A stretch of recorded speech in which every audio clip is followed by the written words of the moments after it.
Hey folks, hey, good evening everyone. Thanks for coming. My name is Laura Nierenberg. I'm an attorney at Friedman and Associates. With me to my left is Dwayne Warner. He is the you're the director, Highway Department, LaPorte County Highway Department.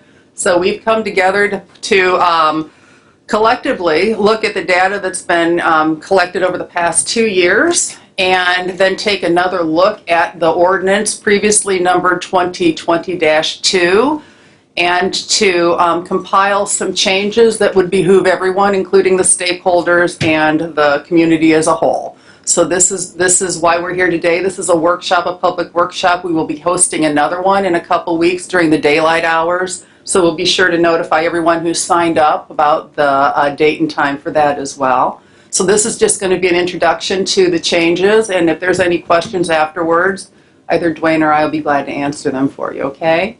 So again, thanks for coming, and we do appreciate all of your input on this. So Ivan, if you want to just advance the screens. All right, so as the presentation shows, we've got hyperlinks to all of this information so it's easily accessible for everyone. If you want to change your seat so you can see better, please feel free to do that. Yeah, maybe Ivan can rearrange that a little bit for you as well. Okay, so as I was saying, in 2020, we did, the LaPorte County Commissioners did adopt Ordinance 2020-2. It was really quite a mile marker for us. We established a good foundation. It allowed the community to maintain local control over the local assets, primarily our roadways, which is very helpful to preserve taxpayer dollars. It also helped to navigate vehicular traffic. So if there was a problem, we were able to have that data to know where the problem was going to be. The data collection was very helpful as well for Mr. Warner's department because then he could see how to better administer this, which has worked out quite favorably. All right, go ahead.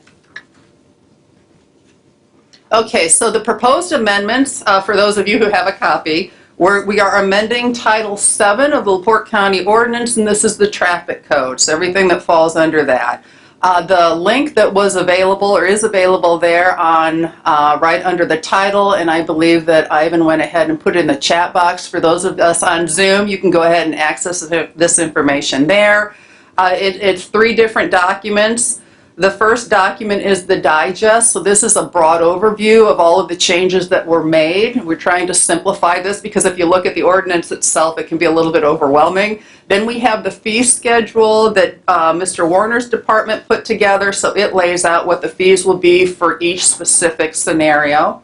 And then we have the proposed amendment itself. It's going to be 2022-. We don't have a number yet. That's going to be assigned by the Commissioner's office once it goes to first read. Okay, Ivan, you can go ahead and advance that. Thank you. All right, so as is the case with any legislation, there are generalities that are used for the formatting purposes. So as you'll see in the document itself, anything that's striked through, any language that's striked through is something that's going to be deleted from the existing ordinance. Any new language is going to be both underscored and in bold print and in black. That's the reason we did it that way. Just to help you better understand visually when you're looking at this what those changes are.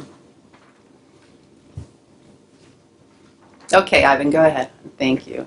All right, so again, as is the case with any legislation, it is not unusual for these amendments to be made, right? You have a bill or you have an ordinance that's passed, you test it out, you gather all of the pros and cons, and then you try to perfect it. And that's where we're at right now. This has been in operation now for 2 years. The amendments that we're looking at right now are going to allow for the fair permit pricing, which is listed there on the screen. Again, something that's really important when you're doing local law is the administration part of this. We have to make certain that we have the capacity in which to administer it. And thus far, we've been very successful with that.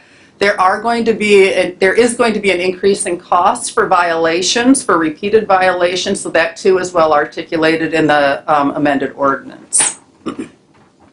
Couple things that were really important for the stakeholders who we were able to communicate with was to have a carve out for a specific route, and this pertains to over-width trucks. They don't cause harm to the roadways like the overweight trucks do. I mean, they're cumbersome and they can be burdensome, and right, you have to be very careful on how you do the flow of traffic in those regards, especially if you're on smaller roadways. But because of this, we wanted to open the door to allow them to have annual permits in the event that they move things customarily. And that was something that Mr. Warner had heard repeatedly. So you'll notice in the ordinance that we do have a carve out for the overweight vehicles. Okay, the next point that was one that was discussed in some detail was the local delivery issue. One thing that's really important to stress here is we have exemptions for local delivery in the ordinance currently. But one thing that we really needed to stress was that in order to qualify or be eligible for the local delivery, you also have to abide by state law. We can't just have people getting exemptions and not being in accordance with state law as well. So that's something that needed to be addressed. And that, you'll notice on this slide, we addressed that specifically in 7101B, and there's a couple other places where this is briefly mentioned. The next slide pertains to the frost law, and this was certainly one of the biggest issues that drove the ordinance when we first crafted it back in 2020 because of the concern, right? We're in Northwest Indiana. The weather change is really harmful to the roads. When we have overweight vehicles, that just compounds that problem tremendously. So the frost law is in effect now, right? Until you said possibly Friday. The way that we crafted the ordinance to address the pressing concerns was specifically about through routes. So if you do get a permit for a frost law, you can't use that roadway to go all the way through. You go to where you're going and then you go back. It's pretty clear. I think everybody will agree once they take a look at that. Again, I noted what section these changes were made in just so that's easily accessible for people. There also was an exemption added for essential situations, and they're rare, and they're meant to be, thus the word essential, essential exemption. But one of the issues that arose was in the event somebody who is on limited income waiting for a check and she's out of propane fuel, what type of problem would that result in if she weren't able to get it? So in those situations, the director will have some discretion, but that would fall under that category. They're going to be rare, but they may happen. And as is the case, anytime you craft legislation, it's really impossible to anticipate all of the hypotheticals that can come up. So this is the reason why we felt compelled to host these workshops so that people could better articulate concerns that they have. Thank you, Ivan. Okay, so another thing that we were able to do in the amendment process was to go through and have a little bit more clarity on the penalties so that there was no questions about what the fines would be. You'll notice that on this slide we talk specifically about the frost law violations, a $500 fine. Any second or subsequent violation will be determined by the court. I mean, the truckers are really very good at being aware of these types of requirements, so I don't anticipate any problem. But if we do have a bad actor who repeatedly does bad things and he violates these provisions, we do have to have some power to enforce them. And that was the reason that we expanded on that. The other violations, the other penalties in the amended version, I think you're going to find are pretty clear. Another thing, one of the issues that really took out a big chunk of what we were doing with the old version, or the current version, was we were trying to anticipate special projects. We found that was not necessary, and I think Mr. Warner can attest to this, that because of all the other provisions, we could resolve any problem. So we didn't need anything deemed special project, and then we didn't have to wrestle with defining that because it was really difficult. We also had the problem of whether or not that would conflict with state law. We can't just go ahead and issue a permit if it was in violation of the state law. Just nod and smile. Well, if you buy a permit from us, it's then okay. It can't be. So that was one of the reasons why we pulled all that out, because I think that based on our review of all of this, we have fully satisfied, or we can accommodate any special issues that arise. Okay, I think that, yeah, that's pretty much it. The rest of the amendments to the existing ordinance are all about formatting. We cut some duplicative language because it was unnecessary, and in fact, it was rather confusing. And there were some minor stylistic changes, which is referenced there up on the slide. But the biggies were covered in the digest, and the biggies were just covered there in the other slides. The rest of it was just primarily formatting. Another point that I did want to make, just to bring it to everybody's attention in the event that they weren't aware, Ivan, you can go ahead and advance it, huh? Is that you can now obtain your permits online through Oxcart Services. It's an organization in Illinois who is doing this for a lot of states and a lot of local communities. I put the link up there. Unfortunately, the link is just to get you to get to their site to open an account, because in order to participate or to be involved in their services, to purchase the permits online, you need to open an account. Because I'm not a trucker, I didn't have one. So that's not the most expedient URL, but it will get you to where you need to go. Based on the people that we've spoken to, they're really happy with the online service. There is a small fee to pay, but you don't have to run to the highway department to do it. Everything is done online, and now they've changed it so that you can do it in advance. You don't have to wake up at 5 o'clock for a permit that day. You can pinpoint what day you need your permit for, so you can plan accordingly, which I think is really a nice added attraction to what they provide. So that we've got nothing but good reports on that. So hopefully it will ease everyone else's permitting issues going forward. So with that, that was again a very condensed version, but with that we're open for any questions and any comments. Okay.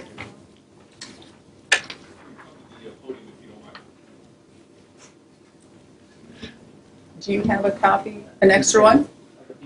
Okay, you can give him this one. Just asking to see how much the fee schedules are. Anything in particular, because we broke it down into different categories. We have this oversized. So if I want to haul a load of sand from my sand pit to town? Correct. So are you going to be overweight? No.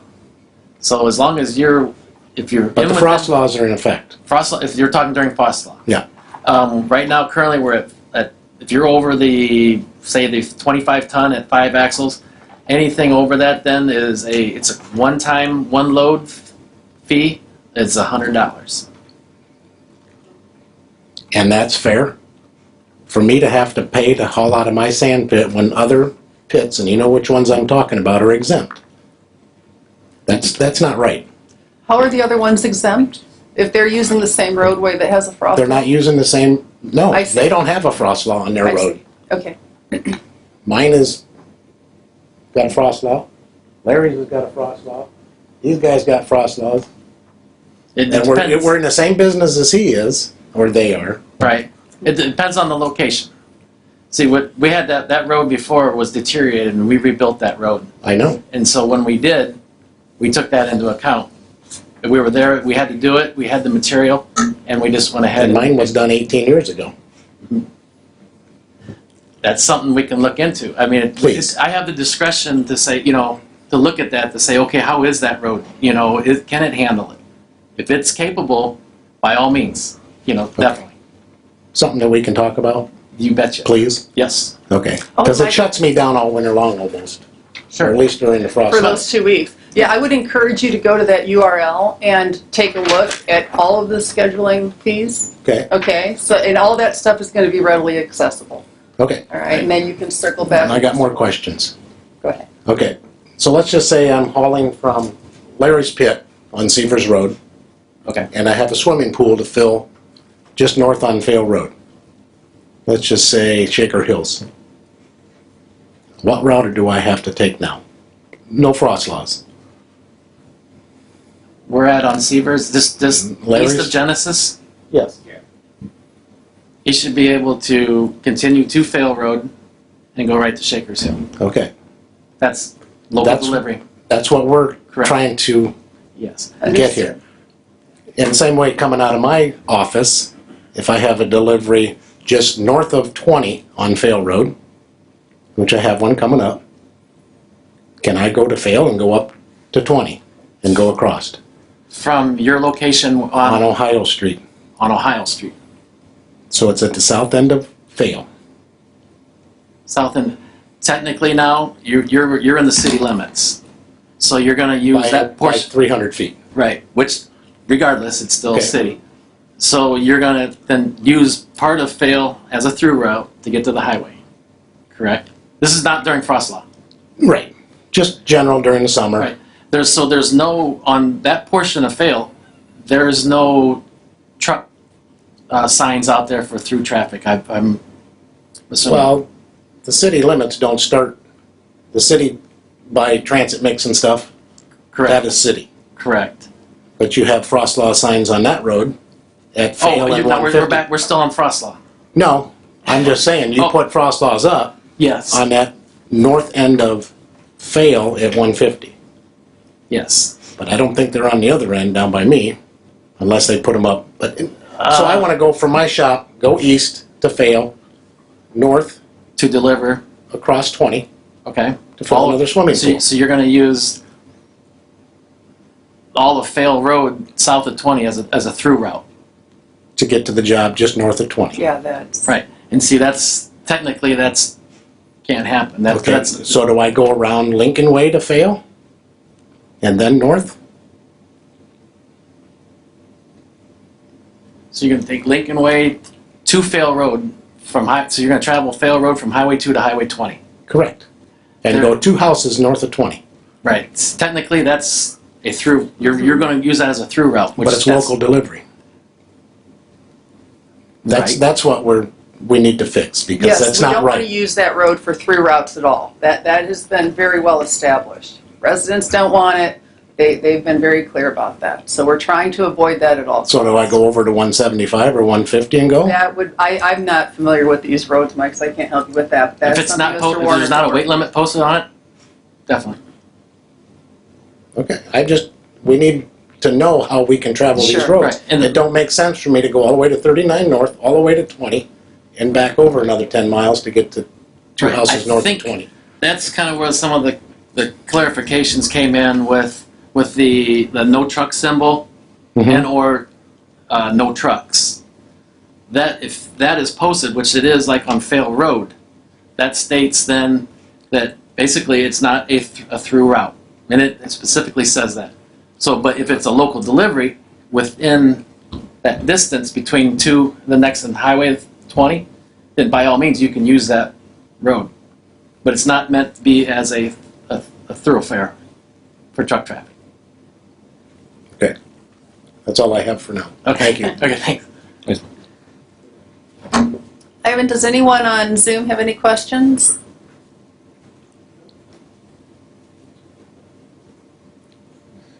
Wayne, how did we end up with a 20-ton weight limit on the Fail Road Bridge over the railroad tracks? That bridge was built to the same specs as 150. Yes, those signs are taken down. Okay, We did address that. That was brought to our attention. We did look in with that with our engineer, and they go through our inventory, and he did get a hold of the engineering firm, and they reevaluated that and then looked to see exactly what that was, and so that we did take those down. okay. Because when I originally called him about it, he goes, well, it just has to be. And I says, how? I said, they're both built to the same specs.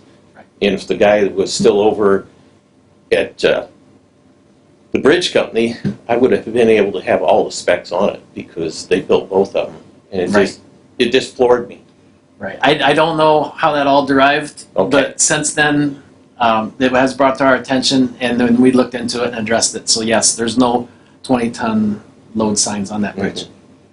So basically, we can use Fail Road except not as a throughway. Correct. Okay. All right. Hope that answers your question. Well, you know, we've been at the same location now for 66 years. And just all of a sudden to get shut down like we did, you know, because I'm coming back down Fail Road and I get pulled over by the state cop, you know, and I go through all this. And he says, well, do you have written that you're allowed to use it? And I said, no. I said, that we don't. But I said, we've been there, you know, we've ran up and down it 66 years, all my life. Right. Yes. You know, it hurts when you're just constantly making deliveries all over the county like we do. Well, we need to hear from you, so take a close look at those amendments Yeah. and let us know Yeah, your take a look at thoughts. that. And again, if you have any questions or recommendations for changes, I want to hear those as well. Okay. And we'll see what's workable. All Okay, right. we do have plenty of time. I know that this was short notice for this workshop. Oh, boy, but we was will- it. Think about, yeah. But, Yeah. but you can see where we came from. The original of the design of Fail Road, no through trucks, was because it was using that as the bypass, they were, and so in order to address that, you have to put the proper signage, and then we follow by what those rules are. I mean, I know it's an inconvenience, I get that, but Right.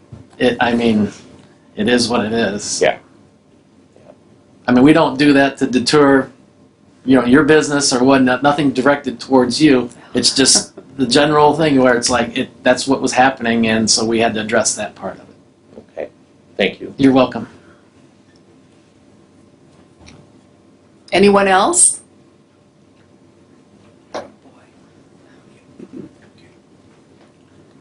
How does this affect agriculture? And them utilizing the roads to haul their, Well, it all depends. You're going to find that we do have an exemption for agriculture. Are we speaking in relation to frost law or just in general? mainly just normal. General? For frost laws, we understand, Okay. yeah, frost laws, you understand. Yeah, so if you go to page 5, B, right above the bridge road limits, we've carved out a whole host of exemptions. There's only one amendment in that section too, and that is for bus carrying passengers. So you'll notice subsection 6 and 7, farm implements and farm plated semi-tractor trailers actively engaged in agricultural activities.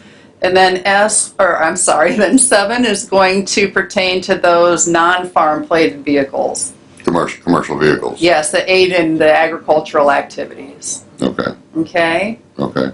So again, just take a really close look at this and see Yeah. if this meets with Yeah, your needs. with the related business in the county being very large, that had to be a consideration. Yes. Your overweight status, which you are abiding by the state law, and you're saying anything over 80,000 pounds, but are you limiting to different degrees like 90,000, 100,000, 120,000? I mean, are you expanding on those types of moves inside the county, and are you allowing the contractors here locally to get a 90-day permit or 120-day permit for moving oversized loads?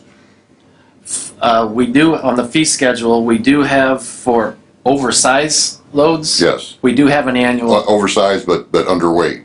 Yeah. oversized Yeah, but you get an underweight. annual Right. permit for that. The Okay. reason why we didn't do that for the overweight is because It changes. we want to know, Every load changes. right? And then you always will. You don't know what route they're going to take. We want to kind of have an input on what's actually happening and where stuff's moving. Right. There may be some, a lot of times where you'll see when you fill out a permit, there's an option in there to use the maps to actually map out your route. So when that permit comes in, we actually get to visually look at that and say, whoa, we can't. Don't want you clobbering Yes. going over this bridge. Correct, Right. correct. That I understand, but is there a permit for, say if he's 85,000 or 90,000 pounds, which is with his permissible, is there a permit that he can buy that's 60, 30, 90 days long? He's No, gonna buy no. each permit? Correct. If he's overweight, over 80,000 pounds, say he's on 5 or 6 axles, he's still got to buy a permit every time he moves. Correct. Okay, but it's gonna have a to the job and from the job 5-day, 6-day window, So I remember. much like the state does. Correct. Yeah. So now, are we talking just like an annual, so we do have an annual access permit for oversized, I believe, oversized and overweight equipment that say a contractor that has an excavator that, okay, I live, say, 2 miles on a county road off a highway. And so you're conducting business all year long. So you're going to be coming in and out all day long. Well, we can do an annual access permit for that. So you pay a one-time fee, a yearly fee. It goes in effect from the day that you purchase. It goes for 365 days. All my guys here are gonna be affected by that, but that was exactly my point. Right. If Yeah. you're oversized or an overweight, correct? Yeah. You're Yeah, Yeah, see, that's the point. I mean, this stuff gets conducted on a daily basis. Right. You know, for the people that create commerce for this county. See, that's what you gotta keep in consideration. These guys here move this stuff on a daily basis, and they can move anywhere in this county to do that job. And see, that's where it gets real difficult to plan, as what you're doing here, in order to do that. And that's why I asked if they had that 30-day, 90-day Okay. type permit, where as long as they almost have to inform you which direction they're going, the route again, much like the state does. You know, for you to approve that. Right. So anything over 80,000 pounds, these guys have got to call you to get an approved permit. Correct. Or go online. To Yeah, apply. go online. We don't do any permitting through the office anymore. It's all through online. Okay, so is that a cost factor to the county to use this service to do this, or, It doesn't cost the county anything. okay, is the county profiting from that? All those monies come back to the county. Yes, I think it goes into like one of our general funds, I believe. I'm Okay, not good. exactly what, but the money does come back to us. okay, There is it's like say if you purchased a permit, overweight permit, $100 permit, you will actually end up paying it's like $116. I think there's a fee that the user will actually, that part goes to the ox cart permitting. That's how they fund Okay. themselves. It's through the person applying for the permit. okay, let's say these gentlemen here, they have a fill job, you know, where somebody wants a hole filled in, swimming pool, such as Mike referred to. They've got to buy that permit on a daily basis in order to complete that job? If you're overweight, No, if just utilizing, you know, within limits, you know, on their trucks, but they've got to go to a county site, you know, job site, wherever it is, you know, it could be Fail Road. You know, so they still got to buy that permit in order to make that delivery, only if you're overweight. only if you're overweight. Yes. Or frost law. With the frost laws, we understand. As long as Yeah. if you're within the state guidelines of the state law of what your weight Okay, so is. you are following what the state guidelines are as far as weight Now, provisions. if there's a road that's posted a weight limit, then that's a different story. Okay, And or there may be a bridge or something like that. There'll be posted bridge weights. You know, Okay. that's where you can get all in the trouble. bridges are gonna be posted as far as what limits they're gonna have. Yep. If- Okay. If I'm moving an excavator to go dig a basement in Joe's house, Not as if you're not overweight. If you're within the state guidelines. oversized, overweight permit, just like I get for the state, once a year, manual permit. Right. See, that's what I was comparing Oh. it to. Offer that, Yeah, No, the only one we do is an annual access is to get you off from say your point of business to a state highway. but that's gotta be under load limits, under 80,000. If you're overweight, if you're over 80,000, you can get an annual access permit. Okay, that's what we've been, excavator in the road when it's Yeah. under 80. no, So yes. every time I make a move, I gotta pay $100 to do that. If it's over 80,000. Yes. So, sorry if you wouldn't, just for our gallery, so the folks online can hear what's being said, and for just so everybody gets the edification of same What am I comments. If you- doing? No, you're fine, sir. But Oh, if any yeah. comments could be made at the microphone, that way everyone who's participating online can also hear. Okay. Thank you. But if he violates that, so then he's looking at fines and possibly not being able to get the permit again, is that what you're indicating? There'll be a fine if you don't have a permit, correct. But how that progresses after that, it's a repeat offender. Within the county, which all these gentlemen are very capable of doing with their business, if it's an emergency situation, is there, okay, I'm gonna look the other way?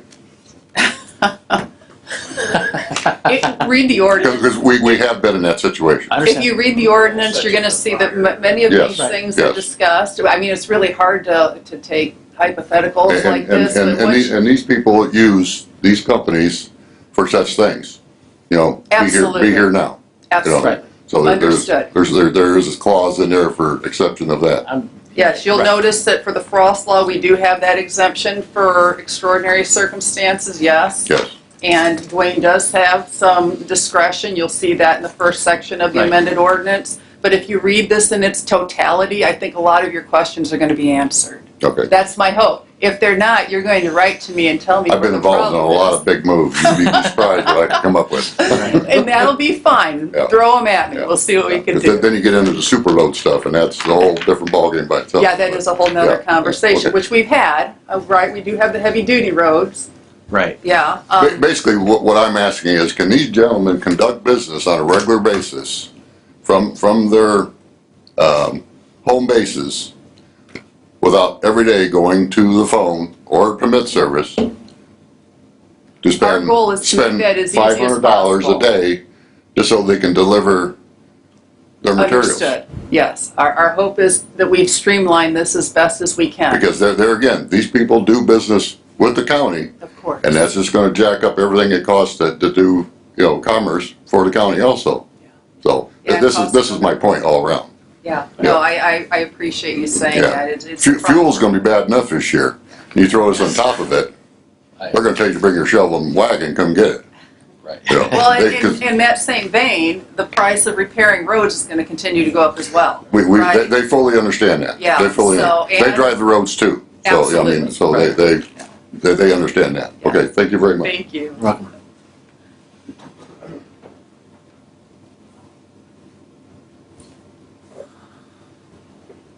Do you know what the average turnaround time is for an ox cart permit? So let's just say I get up at 5 in the morning and I decide I'm gonna go do a job. Yes. Can I get online and apply for that permit and get it by 6 a.m.? Yes. They're So that you can quick? print them out Yes. immediately, can't you? Yeah, what happens is I get alerts on my phone. We have other people within our departments that get these Same alerts. thing?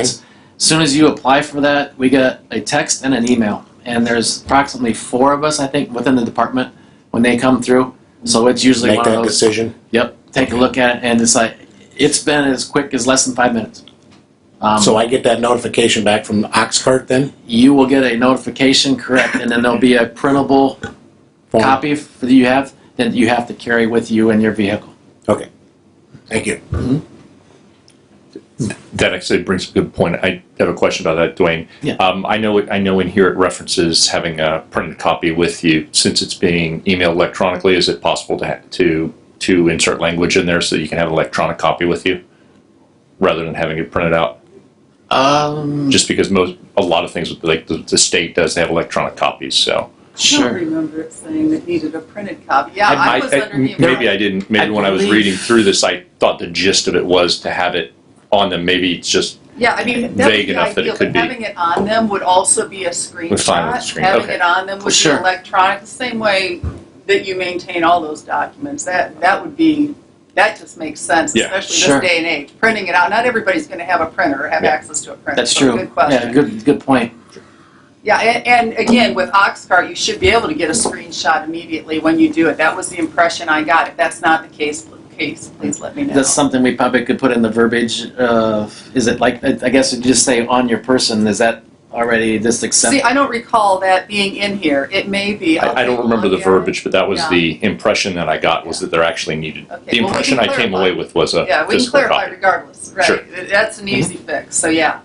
Yeah, that was our intention. We certainly don't want people to be rifling through a Yeah. bunch of documents. That Sure. doesn't make a lot of sense for anybody.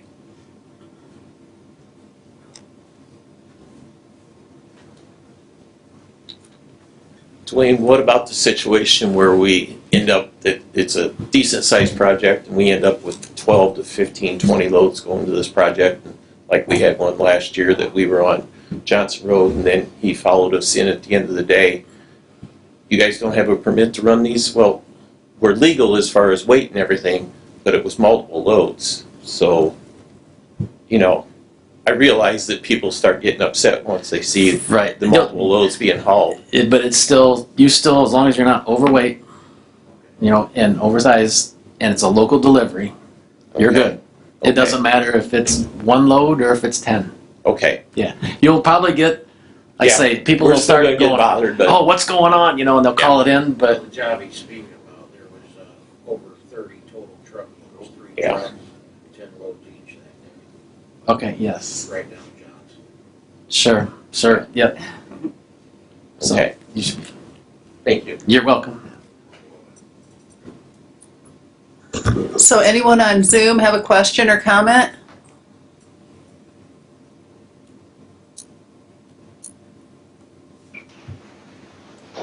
I see a hand up from Mr. Randall Beach. Oh, fantastic.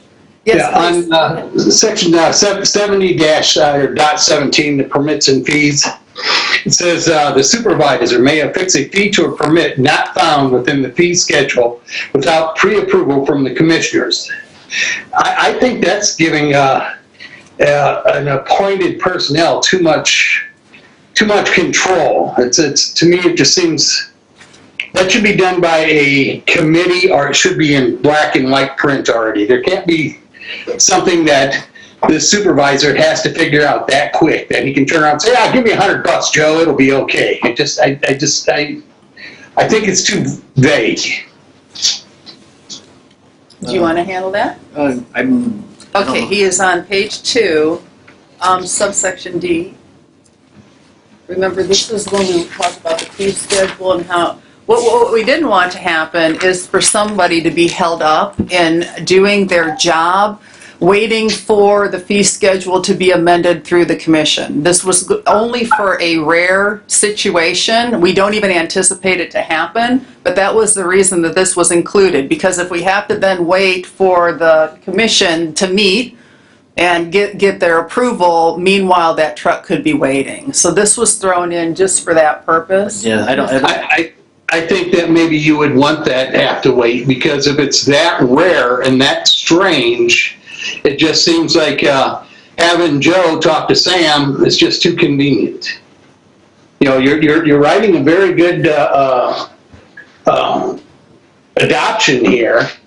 Why have a area in there that is subject to somebody taking advantage of? Well, I appreciate your point, but in all due respect, Mr. Warner is the director of the highway department, so we are entrusting him and his expertise in managing and administering this entire thing. So I will... And I appreciate that, but in all due respect, I've had some less than complimentary happenings out in my area, and it's been based on appointed public officials or elected public officials doing things that were less than desirable. And I think, I'm not saying Mr. Warner is going to do it. I'm not saying, you know, as far as I know, I've never seen this guy do anything wrong. I have nothing but compliments for him.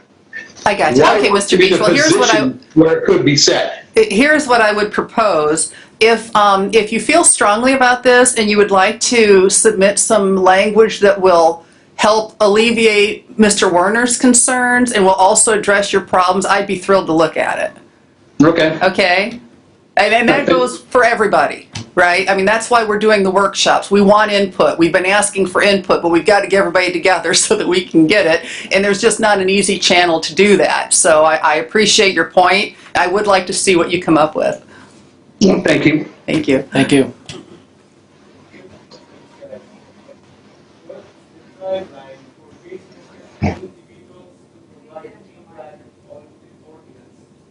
Well, we will be accepting comments through the whole process. So up until first read, and even then, we can still accept more comments. So for those people who aren't familiar with this, so first read is when we introduce it to the commission. They already have a copy of it, but we haven't officially introduced it. So we will come before the commission and we'll explain all these changes again. The public can come and participate in that as well, and that will probably be via Zoom too.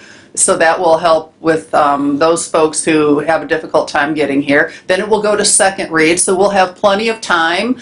Ivan, if you don't mind, my email address is there on the first and I think the next to last slide. So if you would put that in the chat box, you can send any comments you may have. Again, I'm going to ask that everybody do the same thing I asked of Mr. Beach. If you have any suggested changes, would you kindly spell them out and then make it clear, perfect, thank you. Make it clear what change you would like to see so that will help, again, streamline everybody's thoughts and comments. Makes it easier on our end when we're crafting this as well, and it will help us better position it in the ordinance where it needs to be.